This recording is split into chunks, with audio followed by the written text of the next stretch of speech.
Hey, my gorgeous people, welcome back to my channel, The Gorgeous Girl. I hope you all are doing great. তো আজকে হচ্ছে আমার আইবুড়ো ভাত, the final আইবুড়ো ভাত।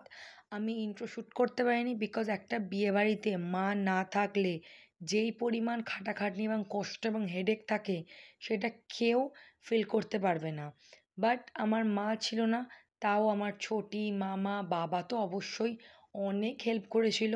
স্টিল সকাল থেকে একটু মন খারাপ ছিল, একটু কান্নাকাটি করছিলাম, মায়ের জন্য মন খারাপ লাগছিল। আমি এতদিন যেই বাড়িতে ছিলাম সেটা চলে যাব ছেড়ে, ওই জন্য মন খারাপ লাগছিল বলে আমি কোনো আর ইন্ট্রো শ্যুট করিনি।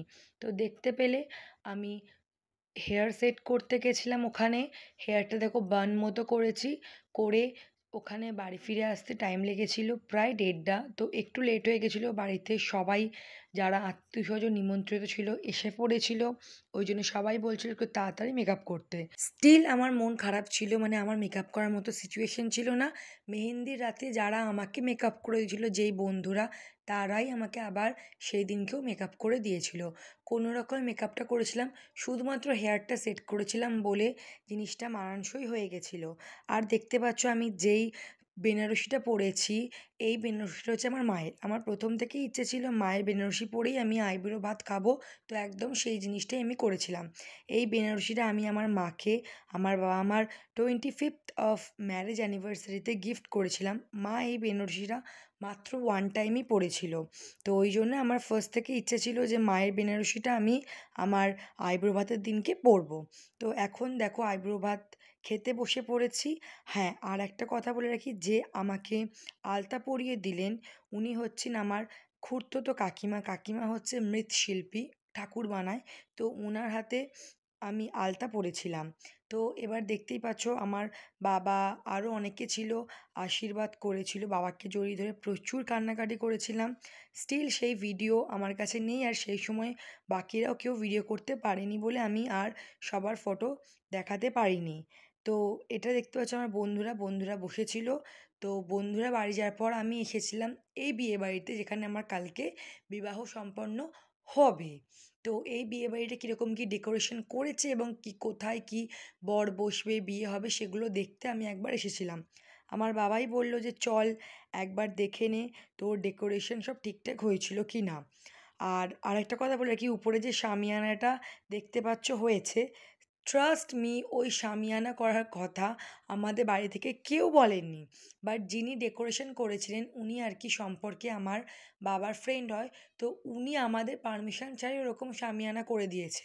তো আমি অবাক যে এইটা একটা যথেষ্ট খরচা সাপেক্ষ ব্যাপার স্যাপার, তো এটা করলে তো একটা বাজেটের ব্যাপার থাকে না। তো বাবাকে বললাম, বাবা এইগুলো কিন্তু আমাদের মধ্যে কথা হয়নি যে ওনাকে বলবো বলে। বাবা বললো ঠিক আছে, করে দিয়েছে, দেখা যাবে বিয়ের পর কি হবে না হবে, আর কি ভিড় হবে না হবে। আমি বললাম ঠিক আছে, তাহলে যেটা করে ঠাকুর মঙ্গলের জন্যই করে। তো ওই সব দেখে আমি ফিরে চলে এসেছিলাম। দেখো আমার ননটিকে। তো ফিরে আসার পর আমি দেখছিলাম যে কোথায় কি সবাই কি কি কাজ করছে না করছে। যে জেঠিমাটি হাই করলো আমার ভিডিওয়ে, ওনাকে রাখা হয়েছিল চা জল মিষ্টি দেওয়ার জন্য। আমাদের বাড়িতে আরও লোকজন বেড়ে গেছে, অনেক মাসিমণি মামারা আরও এক্সট্রা যারা যারা আসেনি তারা সবাই চলে এসেছিলো। তো বিয়েবাড়ি পুরো গম গম করছিল। এখন সবাই মিলে মাসিমণিরা, বৌদি, মাইমা সবাই মিলে যাচ্ছে গঙ্গা নিমন্ত্রণ করতে। একটা এখন যেতে হয়, আবার একটা ভোরবেলা নিশি জল তোলা যাকে বলে সেটা করতে যেতে হয়। তো এখন সবাই মিলে যাচ্ছে। আমি বলেছিলাম যে তোমরা প্লিজ কেউ একটা ওখানে ভিডিও শ্যুট করো, না হলে আমি আমার ভ্লগে কিছুই দিতে পারবো না। তো তখন বলেছিল ঠিক আছে ঠিক আছে, ভিডিও শ্যুট করব। তো আমি এইটা আমার ফোনে শ্যুট করেছিলাম, যতক্ষণ আমার হাতে আছে আমি একটু ভিডিও শ্যুট করি, বিকজ বিয়ের সময় আমি বিজি হয়ে যাব, জানি না কোন জিনিসটা শ্যুট করতে পারবো কি পারবো না। তো মাইমা আমার ঘর ডোবাতে গেছিলো। তো হলুদ শাড়ি পরে যেই ভদ্রমহিলা আছে দেখতে পাচ্ছেন, ওটা হচ্ছে আমার মাইমা। মাইমাকে তো এর আগের আরও অনেক ব্লগে দেখিয়েছি। তো দেখতেই পেলে আমার বিয়ের গেট এটা, নিজেকে কীরকম বড় বড় হয়ে গেছে, এটা মনে হচ্ছে যে এই বিয়ে।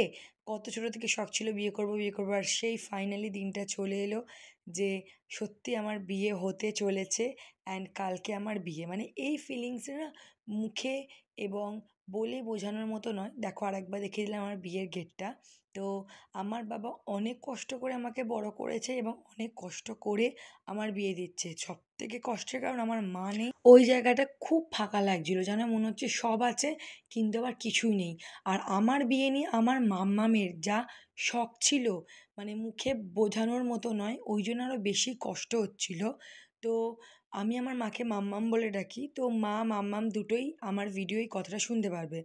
তো এখানে আমার মাসি এবং বৌদিরা সবাই মিলে বিয়ের জোগাড়যন্ত্রগুলো সারছে এবং শ্রী তৈরি করার কথা এখানে বলা হচ্ছে। তো বাবা এখানে একটু দেখতে আসছে যে সব কিছু ঠিকঠাক করে হচ্ছে কি হচ্ছে না, কারণ বাবার এইসব ব্যাপারে অতটা মাথা ব্যথা নেই। বাবার শুধু চিন্তা যে কালকে যেন বিয়েটা ঠিকভাবে সম্পন্ন হয়। একা মানুষ বিয়ে দিলে যে পরিমাণ টেনশন হয় সেটা যারা যারা তোমাদের মধ্যে অনলি বাবা থেকে বিয়ে দিয়েছে তারাই বুঝতে পারবে। এখানে ছোটি শ্রী সাজছিল। আমি বললাম, কি নর্মাল শ্রী সাজবে গো, একটু ঠিক করে সাজো তো।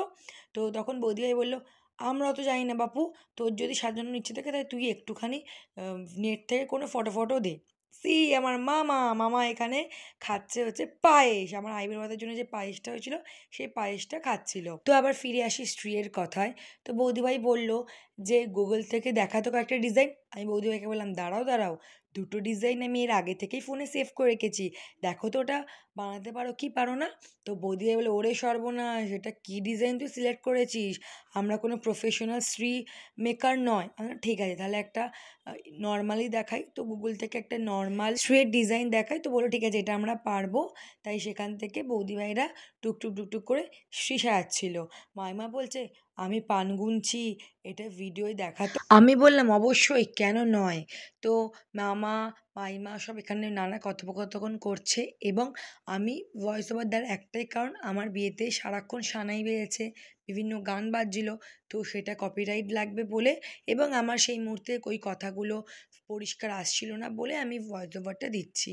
তো ভয়েস ওভার দিতে গিয়ে অনেক সেই সময়কার কথা মনে পড়ে যাচ্ছে বলে তোমার সামনে শেয়ার করছি। তো এখানে ছোটি আর বৌদিভাই মিলে মাপ চলছে কীভাবে কী করা যায়। যে আমি এখানে বসে আছি ওদের বলছি যে এরকম করো না করো। ছোটি জিজ্ঞেস করছে, কিরে বাবান, ঠিক হচ্ছে তো, ঠিক হচ্ছে তো? বললাম, হ্যাঁ করো না। আর এখানে সবথেকে বড় আমাদের যারা হেল্প করছে এটা হচ্ছে নন্টি, আমার দিদির ছেলে আর মেয়ে। মানে ওরা মানে বিয়েবাড়িতে ছিল বলে আমার বিয়েটা আরও বেশি করে জমকালো হয়েছিল। দেখতেই পেয়েছো বাচ্চা পার্টির আমার আগের দিন মেহেন্দি ভ্লগের পারফরমেন্স। তো দেখো এরা বসে আছে আর এখানে আমি একটা গান চাইছি, প্রেম যেন পূর্ণ হলো। মানে এই গানগুলো আমি সেট করছিলাম পরের দিন মালা বদলে বাজাবো বলে। তো ওইগুলো জোরে জোরে শুনছিলাম যে কোন গানটা ভাল লাগে। তো দেখো ফাইনালি ওরা ২-২.৫ ঘন্টা মেহনত করার পর এই শ্রীটা বেরিয়েছে। সত্যি ভালো হয়েছে। তারা শ্রী সাজাতে পারতো না, তারা এত কালারফুল শ্রী সাজাবে ভাবতেই পারিনি। তো সব্বাইকে অসংখ্য ধন্যবাদ আমার বিয়েতে সহযোগিতা করার জন্য। সবসময় তো মুখের সামনে বলে হওয়া ওঠে না, তাই আমি এই ভিডিওর মাধ্যমেই বললাম। তো শ্রী সাজতে সাজতে প্রায় 10:30 বেজে গেছিলো। আবার দেখতে পাচ্ছ এখানে আমাদের নাচ, মানে এটা আমাদের হচ্ছে সঙ্গীত ব্লগ 2। মানে এখানে বাচ্চা বাচ্চারা ডান্স করছিল। আর একটা ভিডিও ছিল যেখানে আমাদের বাড়ির লোকরা উত্তাল পাতাল ডান্স করছে, বাট সেই ভিডিওটা আমার ফোনে নেই বলে আমি শেয়ার করতে পারলাম না। তো এখানে আমি, নন্টি, তুতান এবং মিষ্টি 4 জনে মিলে ডান্স করছিলাম। নন্টি হচ্ছে মানে আমার জান যাকে বলবো, মানে যাকে আমি একদম ছোট্টর থেকে ওকে আমি হতে দেখেছি। তো ওর সাথে আমার থেকে থেকে একটা অভ্যস্ত হয়ে গেছিলো যে আমার এটাও কষ্ট লাগছিল যে নন্টিকে কী করে ছেড়ে আসবো, আর নন্টি আমাকে যে বাবান বলে ডাকে এই কথাটা মিস করব। তো এটাও ভিতরে ভিতরে কষ্ট হচ্ছিলো, মানে মা যাওয়ার পর আমার বাবার নামটা মুছে যাওয়ায় না, সেই জন্য ওই বাচ্চা মানুষটি আমাকে বাবান বাবান বলে ডাকতো। অ্যাকচুয়ালি মায়ের মুখে বাবান বাবানটা শুনেছে বলে ও তবে থেকে বাবান বাবান বলতো। তো আমি বলেছিলাম যে তুই আমাকে বাবান বাবান বলবি, কারণ সত্যি এই নামটা আমার কাছে কতটা গুরুত্বপূর্ণ আমিই জানি। তো যাই হোক দেখো এখানে বাবা রাত্রে ডিনার করতে করতে একটু ডান্স করছিল, আমি সেই প্যাকে একটু ক্যাপচার করে নিয়েছি। আমার বাবা খুব সুন্দর ডান্স করে। আগের দিনকে অত লোক ছিল বলে ডান্স করতে পারেনি, লজ্জায়, এবং যাই হোক মনটা খারাপ। তো আজকে আমরা সবাই নাচছি, বাচ্চা বাড়ির নাচছে বলে বাবাও ডান্স করছিল। তো এটাই ছিল আমার আইবুড়োভাত ব্লগ। দেখা হচ্ছে কালকে আমার বিবাহ ব্লগে। তো দেখতে থাকো এবং ভিডিওটা ভালো লাগলে লাইক কমেন্ট শেয়ার সাবস্ক্রাইব করে দিও। Bye, take care.